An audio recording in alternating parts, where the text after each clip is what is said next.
Welcome to the Millionaire Mindcast, where we broadcast weekly interviews with millionaire minds from across the globe to empower you on your journey of unlocking a rich and fulfilling life. It's time to unleash your millionaire within. Now, here's your host, Matty A. What's going on, guys? Welcome into today's show. This is a fun one. You know me, I love the data, and data drives a lot of what the world does. And ultimately, you can use data as a crystal ball to inform your decisions around business, investing, right? Your health. We've become this world that, one of the greatest currencies of the world is data. And today, my guest, Philip Stutts, founder of Win Big Media, got his initial start in the marketing and data world around political campaigns. He has helped elect 3 presidents. They work with Fortune 200 companies all around the world. And we really got to dig into some cool, one, psychology around data, but 2, the kind of action taking of consumers and individuals as a whole. 1, understanding some of the insights in the, political arena, but 2, how he kind of extracted all of the lessons and learnings from the political world and the campaigns that he was running to help presidents get elected and, Senate races, congressional seats, all kinds of stuff, and pulled that out into the business world. Now they're working with, the NASCARs and college sports and professional sports and just average everyday businesses. And he broke down in this episode some really insightful stuff that I think will help anyone, whether you're just building your own small entrepreneurial platform, your own personal brand, you're running a big, business that you're looking to scale. He talked about the 5 steps for an undefeated marketing plan and breaking it down what those look like. We talked about some of the formulas he's used for presidential and political campaigns that have been massive successes. We talked about how he took his business early on from being just kind of that solo biz operator and, working in it yourself, solopreneur, to turn it into a real business that's going to do over $100 million this year. We talked about the difference of culture and perks and how your employees and attracting talent and retaining talent into your workforce is something that has really shifted. And pretty much everything that he notices and sees and does all has to do with data. And what decisions he does or doesn't make has to do with the data. And so we talk a lot about that on the Wealth Building Wednesday show, right? We talk about it on episodes like this, where let the data help drive that decision for you instead of allowing your emotion to dictate what it does. We talked about the different, changes that are happening with consumers right now and how that can help you going forward. We did dig into politics a little bit and, some of the things that he's seen with the data that they're using to derive their marketing strategies and campaigns, how he uses data in his personal life and his own wealth building journey. It was a really fun episode, and he's got some great free information for you guys as well. So be sure to check out millionairemindcast.com in the show notes for Philip Stutts episode, or head over to philipstutts.com, winbigmedia.com. They have all kinds of cool stuff that you guys can check out. But without any further ado, let's dig into today's episode with Philip Stutts right after this quick message from today's show sponsor.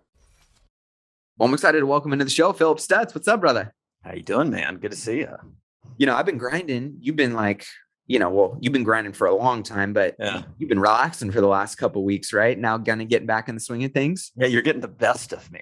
I love it. We're getting the recharged Philip Stutts of Win Big Media. Many people don't know, obviously, about some of the history and background of, when they think media, it's one thing, but then you come from the very cutthroat world of political marketing. And I know that, there are some definite clues of success in conversion and customers and influencing behavior and all kinds of stuff that we can probably dig into today. But how'd you get into the space, man? Where'd your entrepreneurial journey start? I'm the first generation of ADD kids. Okay. So I wasn't even ADHD hadn't been invented yet. It was just ADD. And in the so I'm 48. And in the 1980s, I was put on Ritalin because I was so ADD. And the long story short is, I can only really pay attention to things I'm really passionate about. Right. And there are only two things I really cared about when I was in high school and college. And that was college football, because I'm from Alabama and I went to the University of Alabama. Oh, And so you're roll tide. Oh, I'm wearing your colors today, bro. Dude, I mean, I even work for we market the University of Alabama's name, image, and likeness marketing program right now. Hey, I had lunch with Coach Saban the other day. So, but and then the other thing was I really was interested in not in politics, but not like policy or anything like that, but like marketing, the political campaign stuff. Thought that was super interesting, super cool. And those are two things I just kind of paid attention to through high school and college. I mean, I literally was like 22 years old and people, I was like, 5 months, 6 months away from graduating. And I had literally 0.0 idea what I was going to do. I wasn't applying to jobs. I had no idea. Probably much like a millennial now or a Gen Zer now, that they're like, I don't know, I'll just figure it out. Like that's literally how my path went. And then I had a chance to do an internship on a political presidential campaign and moved out to San Diego, worked on that. And I just was like blown away by how intense, how fun, how passionate, how purpose-driven it was.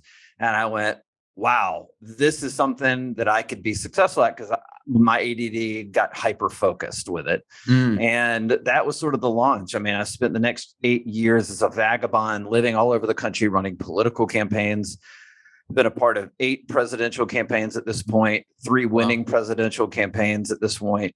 But by about 2005, I was about 30, and I just went, man, I have got to find some roots and settle down. So I moved full-time back to Washington, D.C., opened a political consultancy company, ran that for about 10 years. And then I went, woo, the world's changing. There's this digital stuff, media stuff coming out. I need to own that space. Created a political ad agency in 2015. We've blown that up to, we're going to be surpassing 100 million in that in the next year or two. And then just started creating sub businesses under it. So we have a corporate marketing agency now. We have about 6 other businesses tied to all of this. They all kind of they're all interaligned with each other. It's interesting. Matt, it's like, how old are you now? 34. Okay, cool. So when you get to be about 38 to 42, this happens to almost everybody. You hear about this like midlife crisis. And I align it with like, your whole life, you're going up this roller coaster, and it's like, and you're just going up. And then about 38 to 42, you crest on top of the roller coaster and you look down and you go, oh my God, that's it.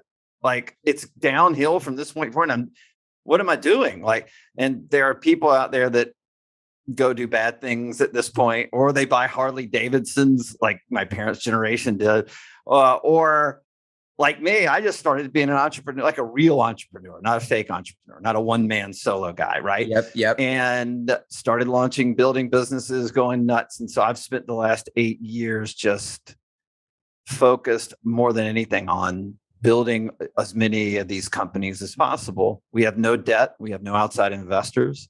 And they've all of them are successful, and it's been a fun journey. But the premise behind the question that you had more than anything else is that I saw, no matter what you feel about politics, whether you hate it, love it, hate the right, love the right, hate the left, love the left, I saw the way that we market politicians to voters. And I said, there's nobody in the business world right now that knows how to take the strategies and the formula that we utilize in electing presidents and translating that into using it for your business to get customers to buy more of your products or services. And so I'm kind of one of those people that kind of finds avenues and lanes that no one's going down and saying, I think I can make something of this. And so I kind of the only guy out there in the world that sort of says, won presidential campaigns, and I'm translating that formula that elects presidents into business owners, sort of influencing and converting customers and clients. I love it. And I know we're going to dig into a little bit of that here today, so people can apply this to their business, to their personal brand, whatever it may be. I want to get your take on a couple people in the marketing space as well. But you said something that I think is important for most entrepreneurs to hear and hear again and hear again and hear again, which is, this fallacy that if you're an entrepreneur, you're a business owner.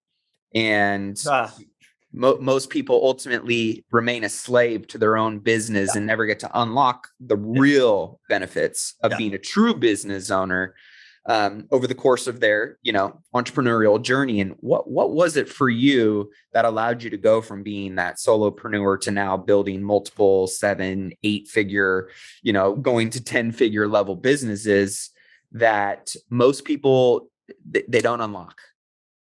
So I was, it's very clear. I heard a podcast with Tim Ferriss and Tony Robbins in 2014.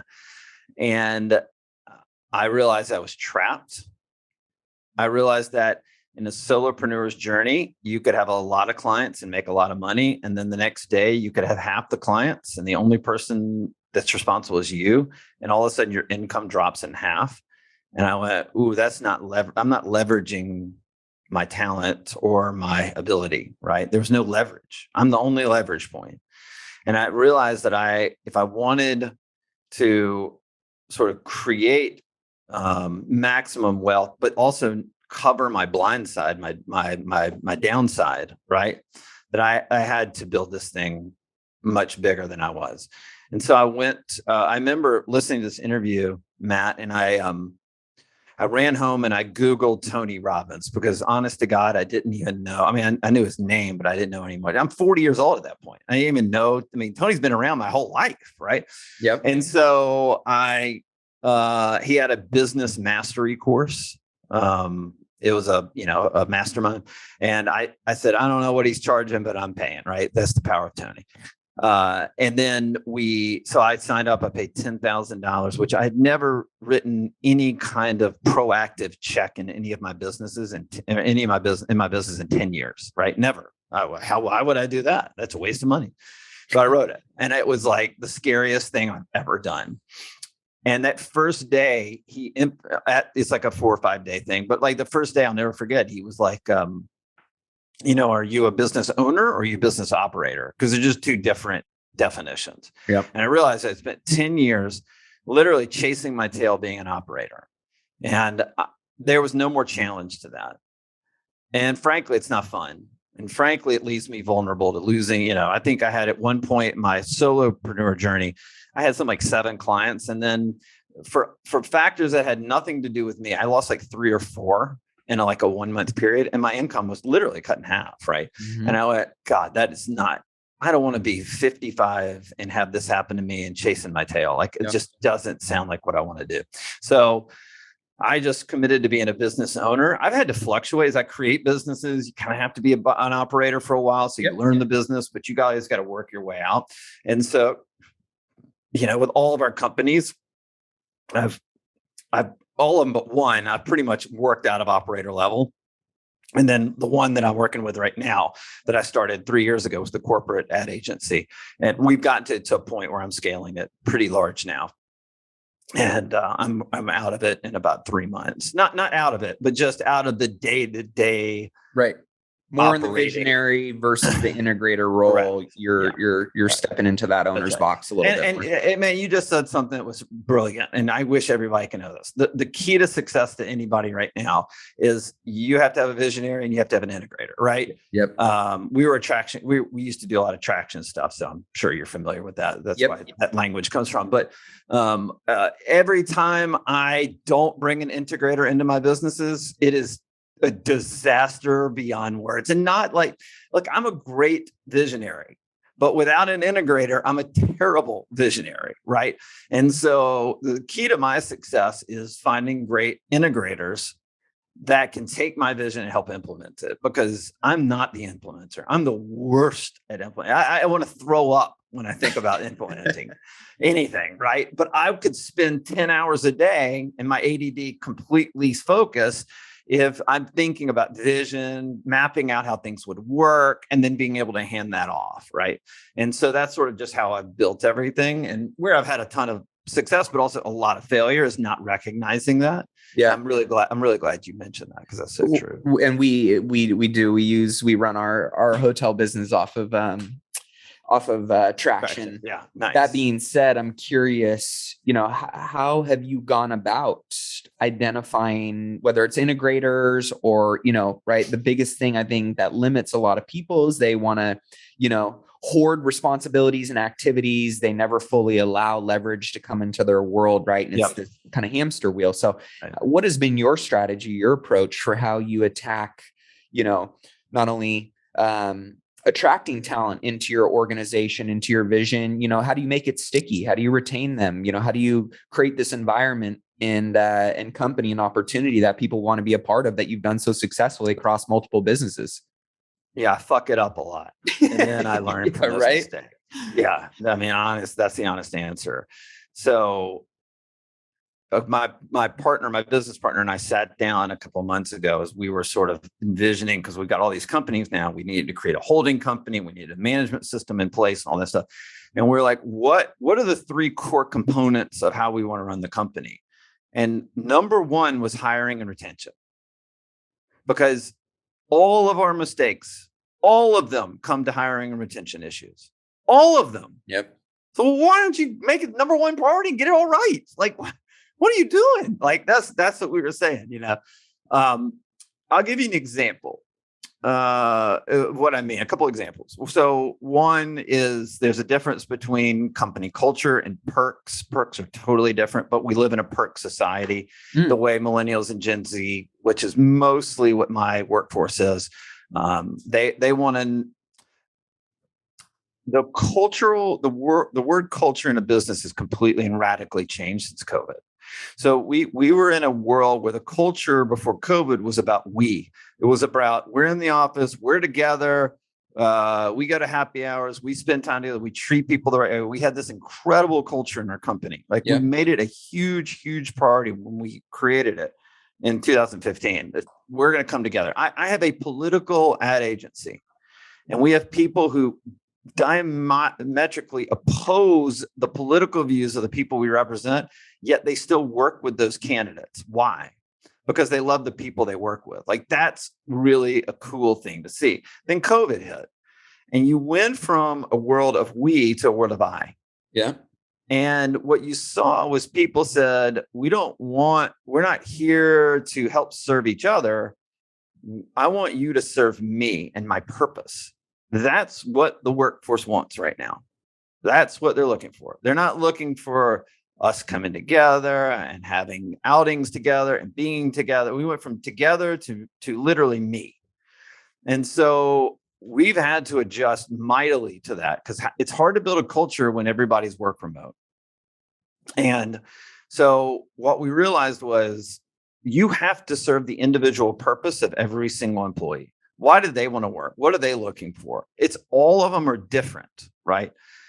For example, about 6 months ago, we were looking to hire in our corporate ad agency, and we put out, LinkedIn ads or whatever, and we got it was like an account rep job for client accounts. Yep. And we typically get 25 resumes, and we put stuff out and then boost it and pay for it. And we got 2 resumes, and one of the people said, I'm making 50 grand right now, but I want to make 150 if you hire me.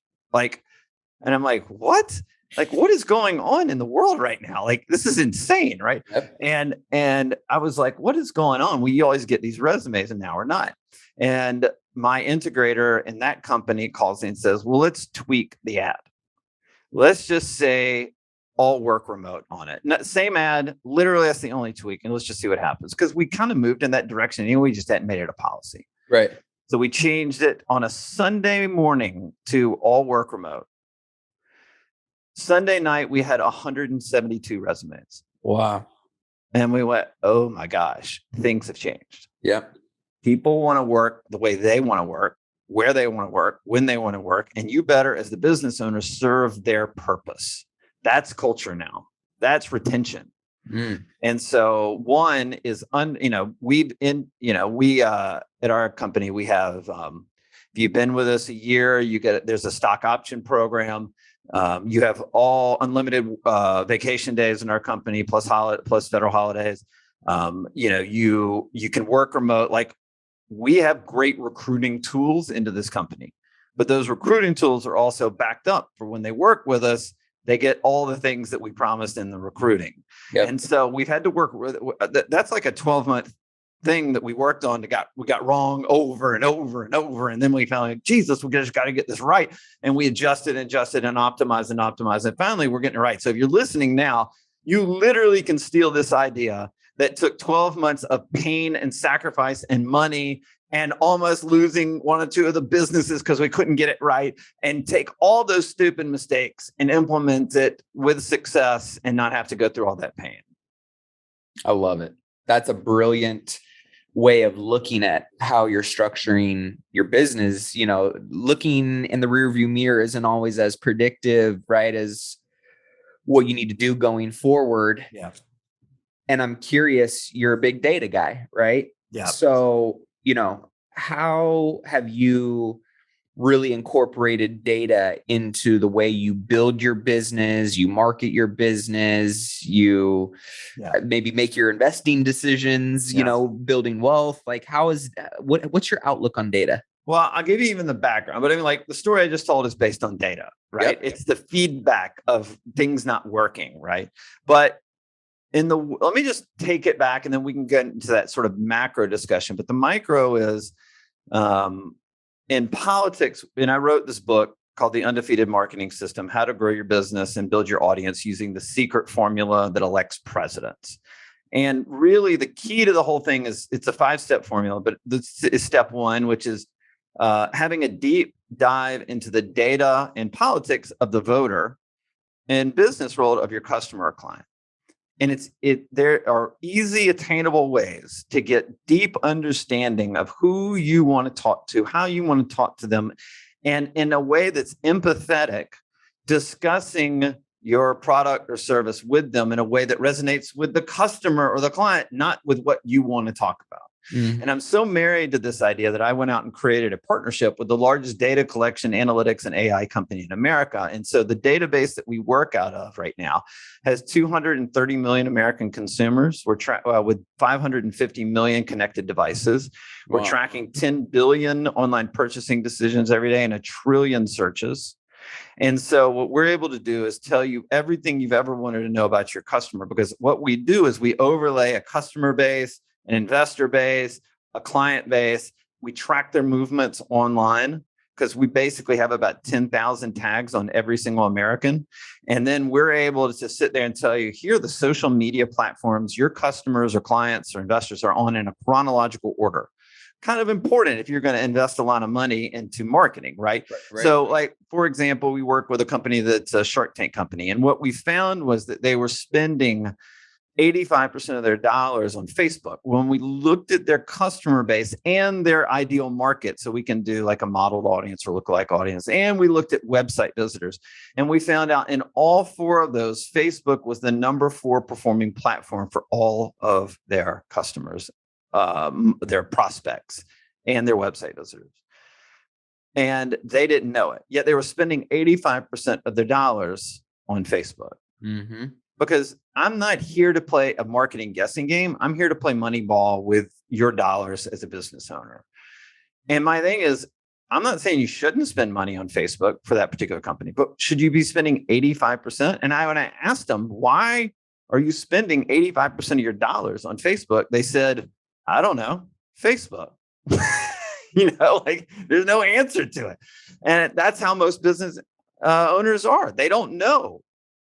I do, right? Because I'm looking at the data. I know that particular company, the number 1 platform for their customer base, their website visitor, and their prospect base was Pinterest.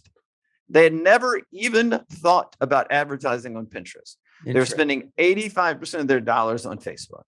So what we are able to do is rearrange how your budget on marketing looks, so it's in alignment with where your customers are, and then the message of what they want to hear from you as a business owner or your product or service.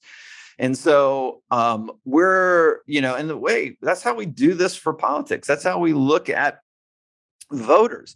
If you have a politician out there talking about things that don't resonate with voters, well, you're not going to go very far. And so my thing is, one of the things that we can, and in this like data, like I can tell you your customers' top 3 values in life. I can tell you what they read specifically, the publications they read, what they watch specifically, the shows they watch.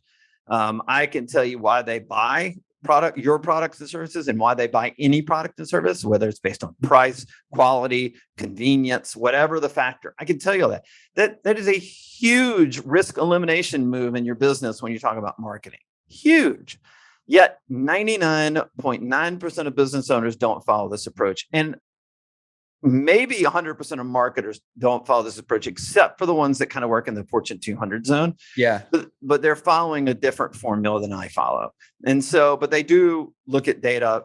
I mean, they spend millions, if not, some companies, billions on their data every year for their marketing. The reason they're Fortune 200 companies is because they focused on how important their customer or client data is to their marketing, right? So before any business owner goes out and spends $1, get to know everything you've ever wanted to know about your customer so that you can market to them more effectively on the right channels and the right message. For example, if you knew, Matt, that the customer in your business, right, only cared about, we love to talk about, all of us do. I'm totally guilty of this, but we love to brag about our founder's story. I just told you my founder's story. Love it, right? Yep. But what if you knew that your customer, your client, only really cared about 25% of that story? Would you continue to keep talking about the 75% they don't care about? Or would you take the 25% and optimize that performance of that story? Right. That's what I'm talking about, that I want to do in the marketing to your customer.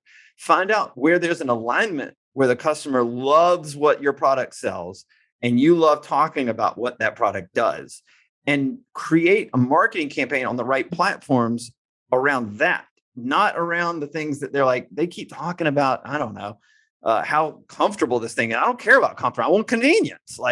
That's where people get it wrong over and over and over again. And so that's what I'm obsessed with. So, really, when you talk about it from a macro sense, like what you asked originally, data kind of informs everything I do. When I look at my financials, that is the strategy where I devise the strategy of my own business. Yep. I can see what sells the most, what sells the least, what the salespeople have the right performance, the wrong performance.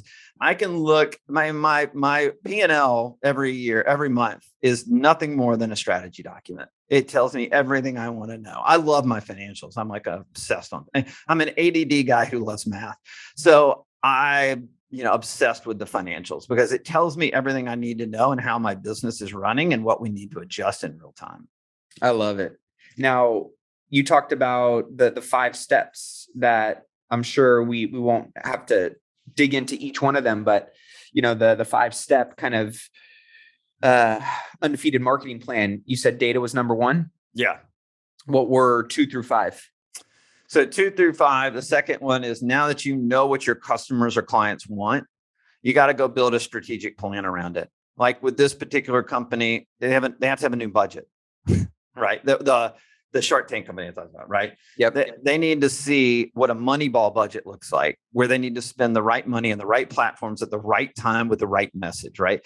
So many business owners run out and create marketing campaigns that are all tactical. Have you seen this? Oh, yeah. Oh, yeah. It's 100,000% tactical. I don't know. Throw some Instagram ads up. I don't know. Throw some Facebook ads up. Oh my gosh, they didn't work. I can't figure out why. You have a business plan for your business. Why don't you have a business plan for your marketing? And I don't know what that business plan looks like until I see the data and I tell you how you should spend your money, what the messages should be, and the platforms you should be going on. That's the key to why you have a plan second, not first. The third step for us And this is where almost every marketing agency in the world gets this wrong, and they're screwing every business owner over by not getting it right. And sometimes it's ignorance, and sometimes it's deliberate. But the brand, building your brand is third in my opinion. Here's why. Why would you build a brand to send people to your website to buy something or learn about you or, to invest in you or whatever it is, if it doesn't speak to them? Why would you ever do that? How many people out there build a website before they have any idea what their customers, clients, investors, or whoever else knows what they want from that business? Mm-hmm. So my thing is, you should know what the data says first. You should build your plan, and then you should build your website, your brand, or whatever it is. So there's an alignment between your vision and what the brand looks like. And again, if you want to eliminate the risk in your marketing, get your brand right before you go spend money. Because if you're going to spend all this money and they're going to come back to your website and they're going to go, doesn't really speak to me, that's a problem, right? I think CompuWare's got a great stat that says 88% of customers in the United States right now, if they have one bad experience on your website, they'll never come back. So why build it first before you even know what they want? Yeah. Right. That's what the key is. It drives me nuts. These people get so wrong. And like in politics, it's the same thing. We find out in the political campaign, we find out where the politician has alignment with the voters, right? So it's the politician believes in it, but it has the right alignment with the voters. And then when we build, let's say, their website, we're only going to focus on those 2, maybe 3 issues. Yeah, that's it. We may want to talk. The politician may want to talk about 25 issues. Who cares? I'm going to tell that politician, no way. You're talking about 2 or 3 issues, because when we send people to that website to learn more about you, they need to go, oh, that speaks to me. I like that. I'm going to vote for that guy. Yeah. Right. It's not going to be 25 issues that they go, oh my God, I'm bored as hell at this thing. I can't, this guy believes in what? No, I don't believe in it. Like, no, eliminate all that.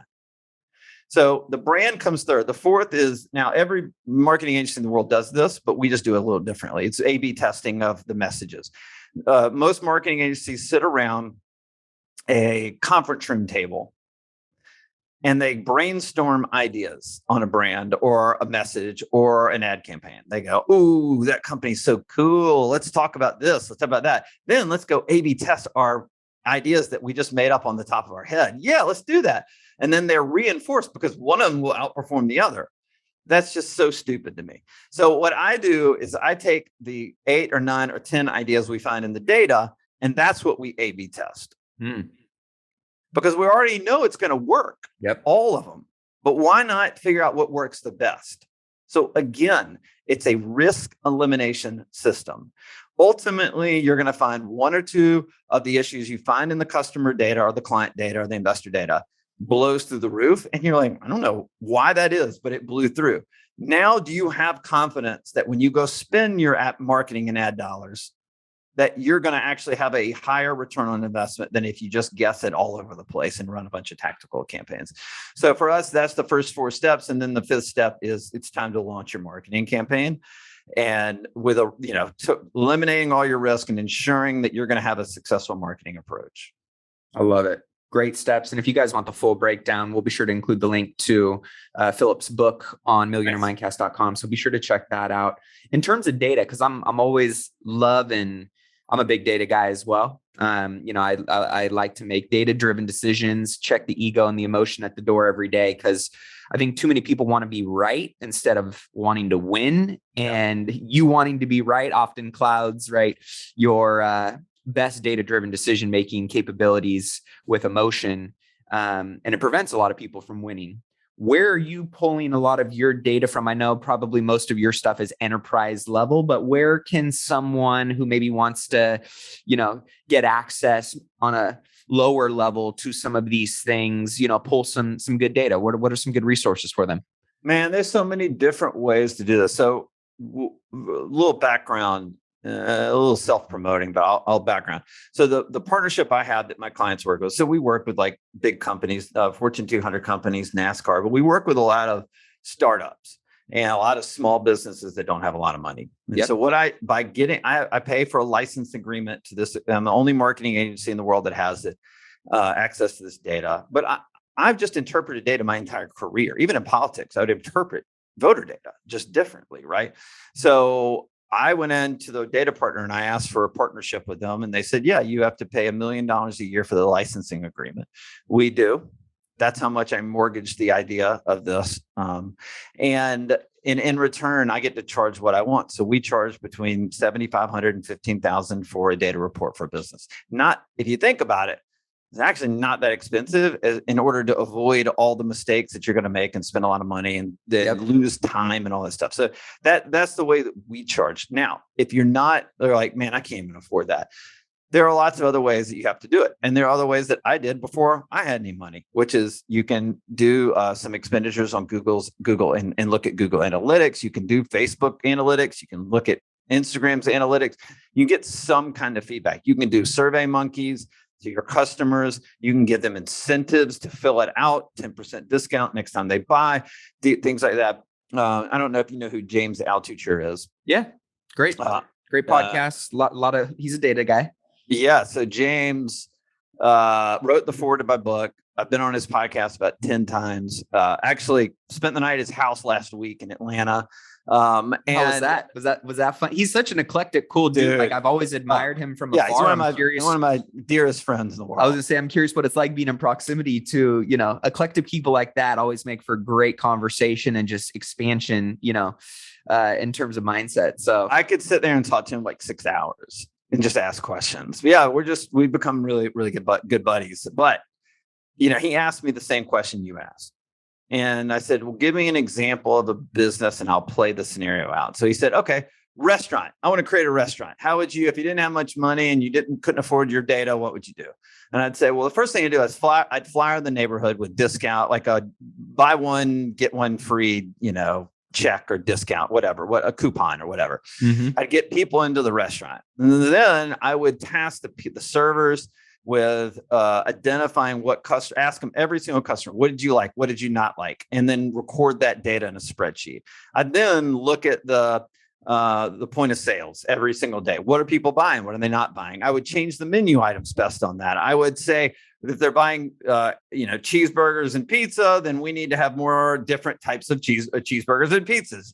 And I would take things off the menu that didn't work. I would, when people leave, say, hey, thank you for your feedback. Here's a 5%, coupon for the next time you come back. So you're getting them back a second time, because if you know that somebody comes back 2 times, they're going to keep coming back, right? Yep. So you want to ensure that you get people in the door, and then you want to ensure you keep them, and you want to take all the data that they're giving you, and you want to optimize it so you're giving them what they're seeking from the experience of working with you or coming into your restaurant. And that's just one way. When you don't have a lot of money and you are bootstrapping it, which I've done with every single one of my businesses, you just have to be innovative and scrappy and think differently, yes. Right? I can give you a couple examples, but I don't know the people listening. I don't know your business. You got to figure that out, right? There are a lot of different ways to get data. Look at data. They don't cost a lot. Is it the best? No, but it's something. It's better than zero. Yep. So go do it. And then when you're able to, hire and look at customer data, whether it's through me or someone else, I don't care. But, utilize that and grow it and get better at it. Those are the successful businesses. Look, every Fortune 200 company is there right now because they play Moneyball with their marketing. They are very strategic. They know exactly what the data says. They deliver it very, very, very specifically to them, right? That there is not a TV ad, radio ad, or digital ad made by a Fortune 200 company that is not running it through an AI machine right now. When I say AI machine, that they are literally every single copy of every single ad you see right now from a big company has been optimized by AI in AI for performance. Every single, the words have been changed exactly. There is no human element in their marketing.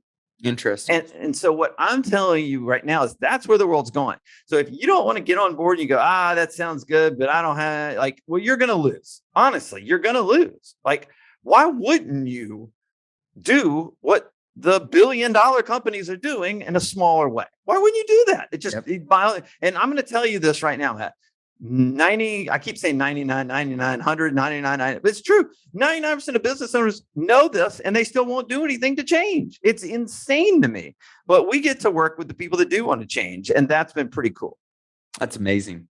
Yeah. I mean, I think at the end of the day, right, you have to understand that things are changing so fast and so rapidly now. If you don't get on board, you will get left behind. The pandemic obviously accelerated a lot of stuff, right? And highlighted a lot of exposure that, people who weren't willing to pivot and adapt in a very short time frame, right, you die, right? And so in terms of where you see, marketing and opportunities in the future, this obviously sounds like a threat to a lot of people that aren't willing to get on board. Where do you see some of the opportunities that you guys are really excited about leaning into on the macro scale you're playing at? Well, we're doing a lot in professional sports right now, and they take a very analytics approach. That's how they run their teams. So they're going to look at running their marketing that way. Yeah. And so that's been a lot of fun. We're really entering into the college sports marketing. Now that players can get paid. Right. Yep. And so that's been super interesting. What I'm really excited about is just the ability that technology is doing to eliminate the risk of the market. There's a window. And I know the window is probably 24 months before everybody piles in, right? It's kind of like Google ads back in 2004, 2005, right? Yep. You could get Google ads really cheap, make a lot of money on your products. And then all of a sudden everybody started doing it. And now it's, instead of 5 cents a word, it's $8 a word or whatever.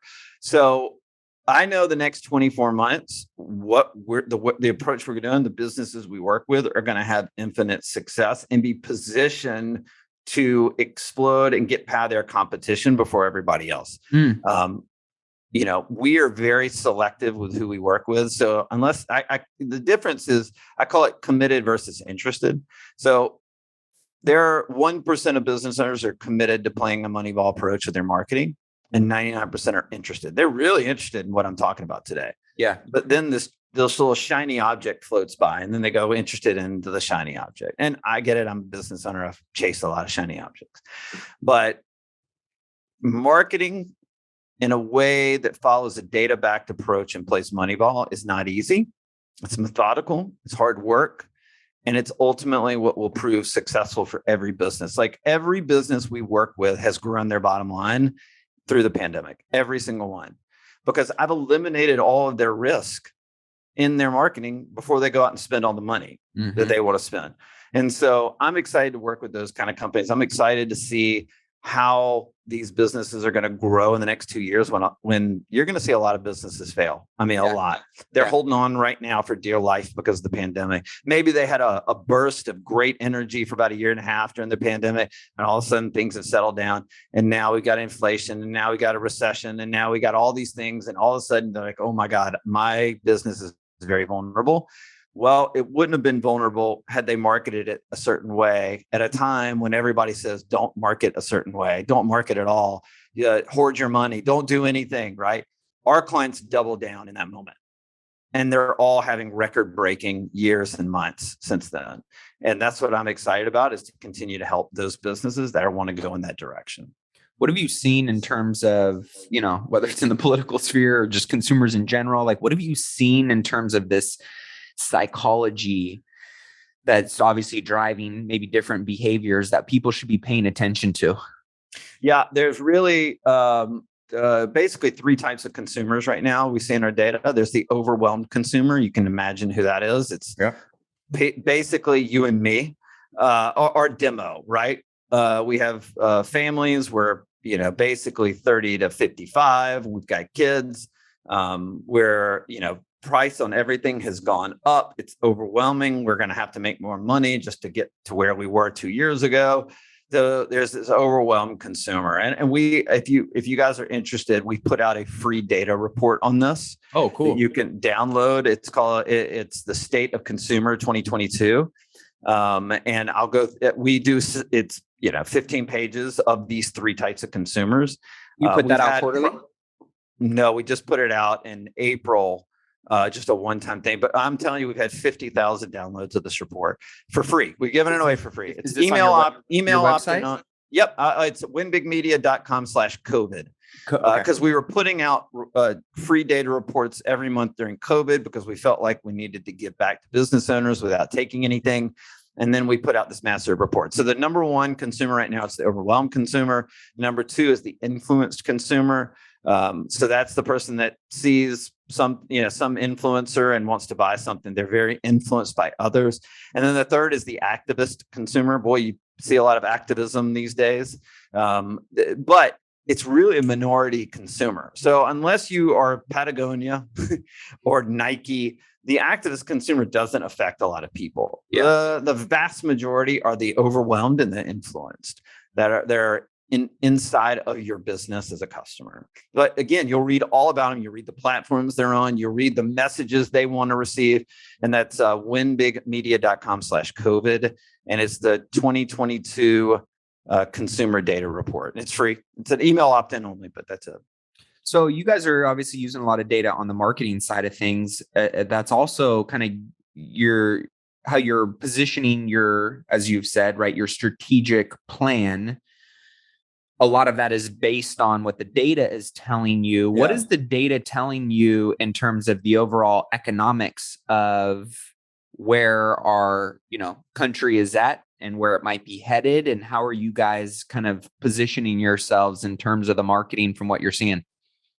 Well, we're positioning ourselves to say we're the only ones in the market that are going to tell you how you need to look. Here's what we've been able to do. And again, this is a hard medicine for any business owner, because we were living in a world before the pandemic where you could literally have evergreen marketing campaigns. You could run one marketing campaign for 5 years and you wouldn't have to change. We live in a month-to-month world. Matt, your business probably feels month to month in a lot of ways, right? My business is month to month. Like, I better be on my toes thinking about what's going to, this month worked out great. Well, next month could be totally different. Right. We didn't live in that world 2 years ago. We live in that world now. And customers and clients are literally changing while they're buying, the reasons that they're buying every single month. So for our clients, we're able to tell them, we got to pivot your message now, rather than 6 months from now when you're on the verge of collapse. Mm-hmm. And so what I'm seeing, more than anything else, and again, the best way to answer this is we've literally put out like over 15 different data reports since March of 2020 for free to tell them what's going on in the economy, how their customers are viewing the economy. And we've given all of this stuff away for free. And it's all on that same page I gave you, that website. But my point is that you've got a very angst-driven customer right now. I was on doing an interview with Fox Business over this report a couple of weeks ago, and there's just anxiety everywhere. And if you don't address that anxiety, it's the elephant in the room. You gotta address it, and then you gotta sell in a way that assures them that if they buy your product or service, they're going to make it through okay. That's what I'm seeing more than anything else. But so many people are like, let's just keep selling the way we always sold. Well, you can't do that anymore. And by the way, I may tell you something totally different in 2 months. I just don't know until I see the data. And we used to be able, with our clients, we used to say, look, we're going to look at the data every quarter or every 6 months for you guys. Now we're like, we got to have a review every month. We're going to re-review your customer data and tell you what you need to do, how you need to pivot, where our ads are. They could say, hey, this campaign's working really well. And I'm like, sorry, we're quitting that campaign right now. We're pivoting to something else. That's the kind of things we're talking about internally. I love that. I think, let me be, I always want one thing. The reason I was talking about the Shark Tank company a little while ago, the reason they were spending 85% of their dollars on Facebook was because they had a Facebook marketing agency that they were paying. Do you think that Facebook marketing agency is ever going to tell them that Facebook isn't the best platform that they need to send their customers? You are marketing platform agnostic, I take it. I don't make anything on the platforms. I look at the data and I tell you where to go and how to pivot. That's sort of my moral compass in this, is that what you see is what you get. I'm going to tell you where you need to go. You can ignore it and pay the price, or you can follow it, because I don't have any bias in this. There's literally no bias in me. I don't care. I make our fees regardless. The only duty I have is to tell you what you need to do by what the data tells us. So when you're working on political campaigns, right, and the stakes obviously being very high there, the stakes being very high of a marketing campaign for a business owner to succeed and get an ROI, you know, when you're attacking some of these, strategies and campaigns, are you just following those 5 steps at your highest level that you guys execute on those? Yeah, the difference is my opponent is also following the 5 steps. So how are you edging out that win? Whoever innovates the most. We were working on a congressional race in Texas in 2020, a guy named Roger Williams. He was targeted as a top 10.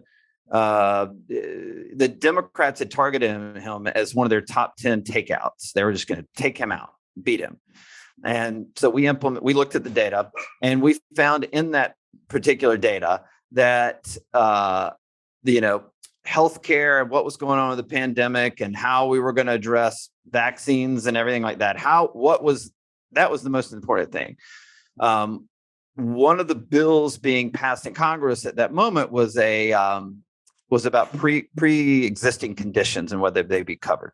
Well, Roger had a pre-existing condition. He had had cancer before. So we knew that, but we also knew that we were going to get attacked on that. So by looking at the data, we knew the attacks were going to come, and we knew how we needed to blunt those attacks. So we actually went out and cut an ad to blunt the ad that had not run yet to attack him. And sure enough, the opponent, now I can't think of her name, but the opponent, this woman, in August of 2020, or maybe it was September 2020, starts running ads saying, something about the pre-existing condition. And Roger was a horrible human being. And boom, within a day, we had our ad up, Roger to camera saying, I've lived and beat cancer. I have a pre-existing condition. Here are the reasons I'm supporting this bill. It annihilated her. But because we out-innovated them in the 5 steps, we were faster than they were, that we beat them to the punch. Roger ended up winning that race by 15 points. It was of all the targeted races, congressional races in the country that year, he won by the biggest margin. And it wasn't anything we did specifically other than we followed the 5 steps, and we were very quick in out-innovating our opponents. Where this comes incredible on the business side is, there is not one marketing agency in America other than mine that is doing these 5 steps. So if a business owner follows them on their own, or they get their marketing agency to follow them, or they bring us on or whatever, you're not running against anybody else. It's you, and no other competitor is using these 5 steps. That's where I saw the niche in the marketplace and why I'm so passionate about it. Are you working on any exciting campaigns for the midterms right now? Yep. Well, I think we've got 4 or 5 U.S. Senate races, 4 or 5 governor's races, and about 15 congressional races. Wow. That's awesome. And on the overall, economic landscape for yourself and your business, you're obviously making great money building wealth through your businesses. Mm-hmm. What does your investment strategy, macro, micro, based on data you're seeing, look like for you? It's just diversified, like any smart person would tell you. A little bit of crypto, a little bit of investment, real estate, a little bit of stocks. Most of it is in the business. That feels the safest right now with anything. I've got friends of mine that tell me, well, you don't have enough physical assets. And that's where the investments need to go right now. Physical things that matter in a broken society, because it feels like that's the way we're headed. And so that's one of the things I'm kind of looking at. What are the physical assets? As stupid as this sounds, tools, the ability to create power, the ability to have water, physical assets that in a broken society have value is one of the things that I'm sort of investigating and purchasing and getting ready for. For, data you're seeing in terms of the climate and landscape. You got a young 9-year-old daughter. Obviously, we were talking about, our kids here before the show. How are you using the data to drive your personal life and what decisions you're making, I'm trying to get out of that because world. that having that mentality when it comes to having presence with your family, it's kind of a tricky situation. So I've in the last year, I've really worked at not being that way and at trying to just give my presence and feel more than be analytical. And I think that's probably the better way to go for me. Good balance. Everybody's different. Some people, like I have friends of mine, I'm in the greatest mastermind in the history of the world. It's called Front Row Dads. You ever heard of it? Yeah, John, you've had John Vroman on, right? Oh yeah. John Vroman's a great friend. Yeah. So I'm in Front Row Dads. And if you look it up for anybody, it's the best mastermind that's ever existed. It has nothing to do with business. But I've just learned through that for me, everybody's different. Like we have guys in Front Row Dads. It's a mastermind of how to be better husbands and fathers. And I have guys in that group, and they're like, my wife and I sit down every Sunday and we have a 2-hour meeting and we go over spreadsheets about family activities and all this. And my wife would divorce me if I ever pulled out a spreadsheet in front of her. Like, she's like, get that fucking thing away from me. Like, she's all feel, right? And in a way, everybody's different. So my advice is not for everybody, right? But for me, I'm so analytical